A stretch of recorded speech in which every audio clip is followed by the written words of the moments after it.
Hello everyone, आज हम पढ़ेंगे simple present tense.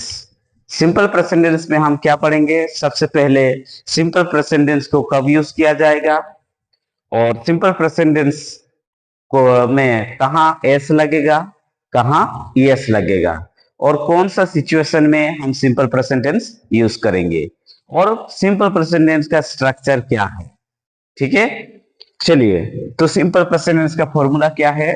Subject plus V1 plus object. ठीक है, सबसे पहले हम क्या लिखेंगे? पर्सन। कितना पर्सन होता है? 3 पर्सन होता है। First person, second person and third person.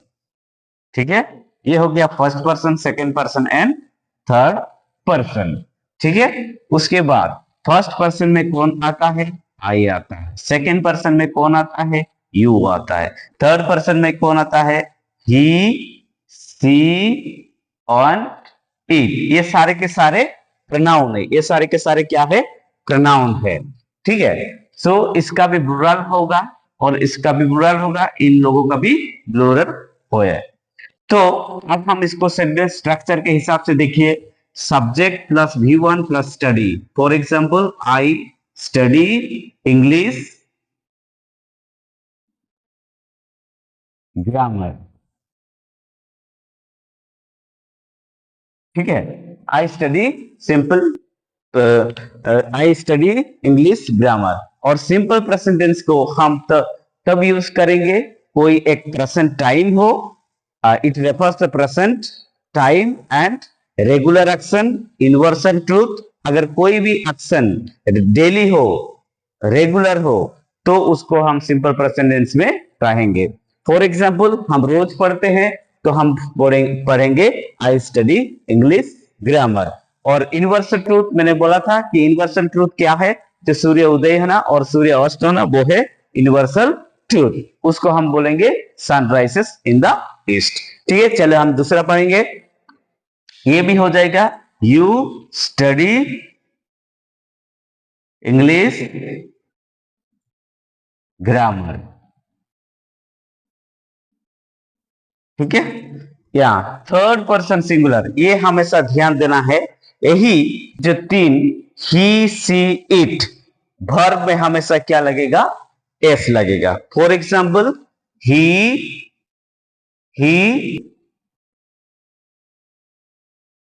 Studies English grammar. ठीक है, तो देखिए यहां और एक मैं एग्जांपल ले लूंगा। ही बायस सी बायस वेजिटेबल्स। एक चीज ध्यान दीजिए, यहां देखो बायस, BUYS, एस क्या लगा? वर्ब में एस लगा, लेकिन यहां IES लगा। क्यों? क्योंकि यहां क्या हुआ है, देखिए, क्योंकि यहां स्टडी जो होता है, रूट फॉर्म होता है स्टडी, ये क्या है? ये वाई है एंड बिफोर वाई क्या है? कॉन्सोनेंट है। तो अगर वाई से पहले कॉन्सोनेंट है तो क्या होगा? इसको आई एंड में क्या लगेगा? IES। अगर और एक देख लीजिए, बाय, ये बिफोर, ये वाई है, वाई से पहले क्या है? एक वावल है, सो इसको क्या, इसमें क्या लगेगा? एंड में एस लगेगा। कहां एस लगेगा? कहां IES लगेगा? अगर कॉन्सोनेंट से पहले, सॉरी, वाई से पहले कॉन्सोनेंट है तो इसमें क्या लगेगा? IES। अगर वाई से पहले वावल है तो क्या लगेगा? एस लगेगा। ठीक है, फॉर एग्जाम्पल और एक मैं दिखा देता हूं। ट्राई, ट्राई क्या है? देखिए, भाव कौन, वाई से पहले क्या है? कॉन्सोनेंट है, तो इस केस में क्या लगेगा? IES। क्या लगेगा? IES, ट्राइस। ठीक है, तो ये भी मैंने दिखाया और ये भी दिखाया। तो इन लोगों को अभी हम इंट्रोगेटिव कैसे बनाएंगे? ये अगर आपको इंट्रोगेटिव बनाना है तो डू लगता है हमेशा। Do I study English grammar. ठीक है। तो अगर नेगेटिव करना है तो negative do not I do not study English grammar. ठीक है। तो वैसे ही इसको भी अगर इंट्रोगेटिव बनाना था, do you study, do you study, do you study English grammar, question mark. और कहीं क्वेश्चन में छूटा, ये देखिए, क्योंकि आपको ध्यान देना है a sentence begins with A capital T and with a full stop.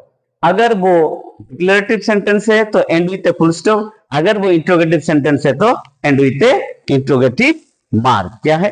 With A interrogative mark. ठीक है। तो उम्मीद करता हूं कि आप लोगों का डाउट क्लियर हो गया है। ठीक है। सो अब मैं कुछ आप लोगों को एक्सरसाइज दूंगा, वो आप लोगों को करके आप लोग कमेंट सेक्शन में कमेंट कीजिए। ये रहा आप लोगों का होमवर्क। ठीक है। यही आप लोग होमवर्क करके आप लोग कमेंट सेक्शन में बताइए। अगर गलत होगा तो मैं आप लोगों को बिल्कुल जवाब दूंगा। ठीक है। तो अगर वीडियो अच्छी लगी तो वीडियो को शेयर कीजिए और लाइक कीजिए, अपने फ्रेंड के साथ शेयर कीजिए। ठीक है। और चैनल को सब्सक्राइब भी कीजिए। धन्यवाद।